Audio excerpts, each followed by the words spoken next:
how's it going? Today I received my Samsung Galaxy S8 and want to share what I think about it.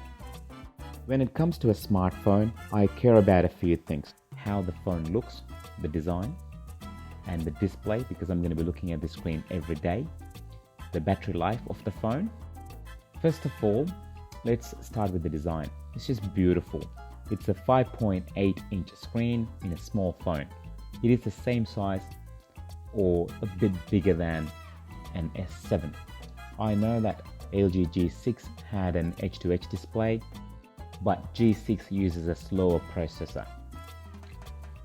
Samsung Galaxy S8 has a beautiful curved edge screen.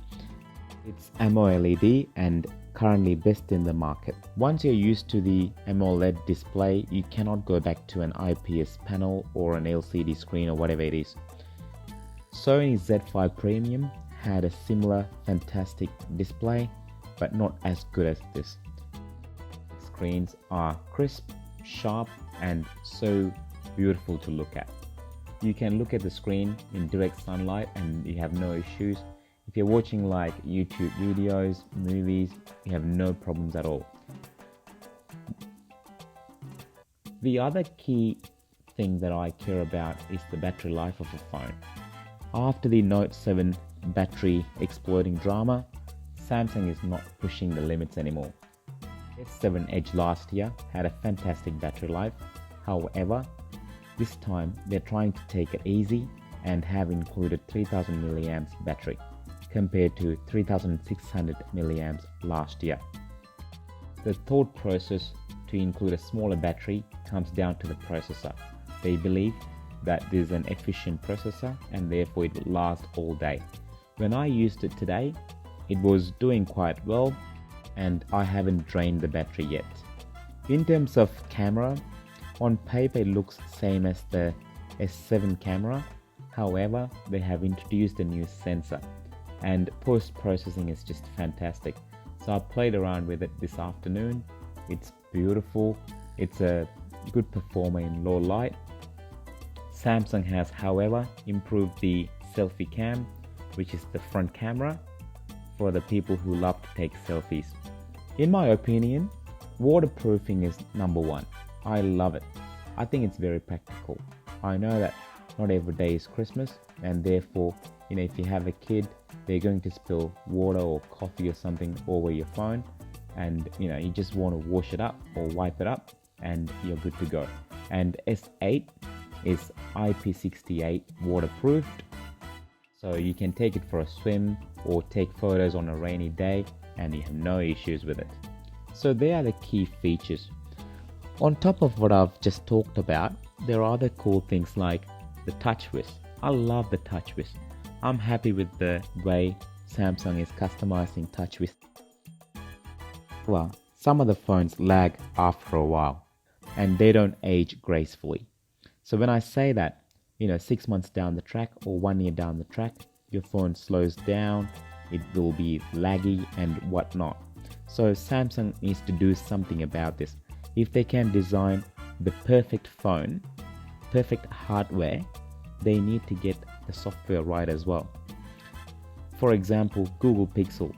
The hardware is not perfect, however, the software is just fantastic. Even after it, no issues with it.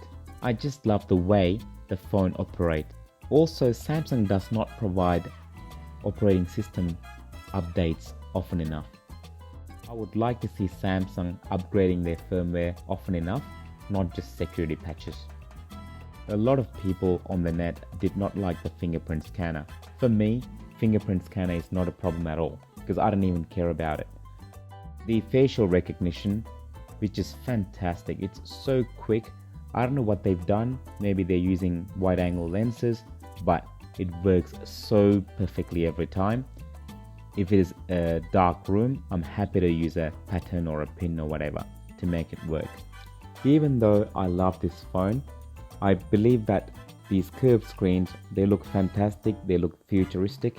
However, they're fragile as well. So if I break my screen, I need to pay about $400 to fix it.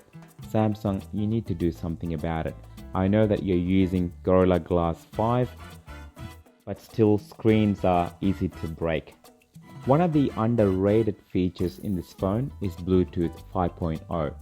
Bluetooth 5.0 will allow you to connect multiple devices at the same time. That's one. And the other one is that it will allow you to go away from your phone for about 50 to 200 meters and you can still be connected to your phone. For example, if you're listening to music using Bluetooth speakers or Bluetooth headset and you want to go for a walk around the house, you can do that and your music will not get cut out. This phone is definitely worth upgrading. However, if you're using S7 or S7 Edge, it is probably not a massive upgrade for you. Before I forget, how could I not talk about Bixby? Bixby is claimed to be the biggest feature introduced in this phone. Samsung believes that it's got potential, but it doesn't even do voice support at the moment. Why would they release a product and call it the main feature when it doesn't even perform what it is supposed to perform? Why can't they just use Google Assistant, which is much more mature and a lot smarter than Bixby? Bixby looks good, it's a great idea. I believe that they can build up on it. It is too early to have it on a phone and call it mainstream virtual assistant. If you have any questions about this phone, please post them as comments. I will try to respond as soon as possible. Thank you for watching and don't forget to subscribe. See you guys in the next one.